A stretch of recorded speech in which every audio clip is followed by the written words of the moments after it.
আসসালামু আলাইকুম। কেমন আছেন সবাই? আশা করি ভালো আছেন। জিটিইনস্টিটিউটের পক্ষ থেকে মাইক্রোসফট ওয়ার্ডের নতুন একটা টিউটোরিয়াল পর্বে আপনাদের স্বাগত।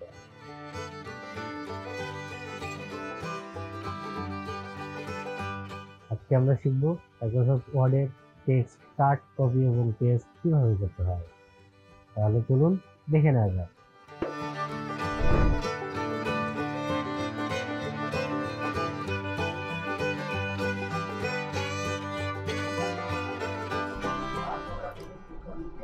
এটা একটা ওয়েবসাইট, আমি ঢুকছি।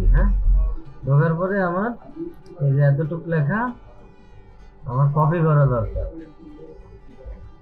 সিলেক্ট করে কন্ট্রোল সি দেব, দিয়ে কোথায় পেস্ট করব, এখানে ধরেন আমি পেস্ট করব। কন্ট্রোল ভি দেব, দেখেন চলে আসছে। কন্ট্রোল সি তে কপি, কন্ট্রোল ভি তে পেস্ট।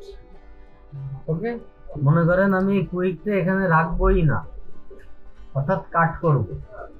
কোন জিনিস একেবারে রিমুভ করতে যে কি করতে হয়, কাট করতে হয়। ঠিক আছে, কাট করার অপশন কি, রাইট বাটন ক্লিক করে তো আপনি এখান থেকে কাট করতে পারতেছেন।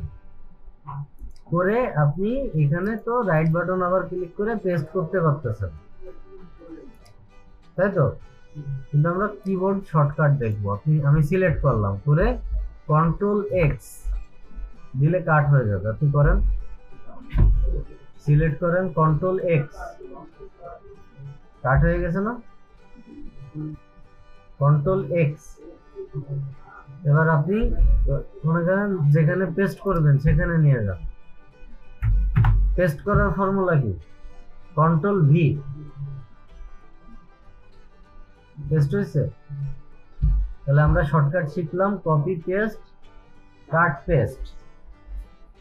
কপি হচ্ছে কন্ট্রোল সি, কন্ট্রোল সি তে কপি, কন্ট্রোল ভি তে পেস্ট, কন্ট্রোল এক্স এ কাট, কন্ট্রোল ভি তে তো পেস্ট। আশা করি আপনারা সবাই মাইক্রোসফট ওয়ার্ডের টেক্সট কাট, কপি এবং পেস্ট শিখতে পেরেছেন। দেখা হচ্ছে পরবর্তী পর্বে। ততক্ষণ পর্যন্ত ভালো থাকবেন। যারা আমাদের চ্যানেলটিকে সাবস্ক্রাইব করেছেন তাদেরকে অসংখ্য ধন্যবাদ। আর যারা নতুন দেখছেন তারা এখনই সাবস্ক্রাইব করে বেল আইকনটিকে ক্লিক করে দেন। ধন্যবাদ।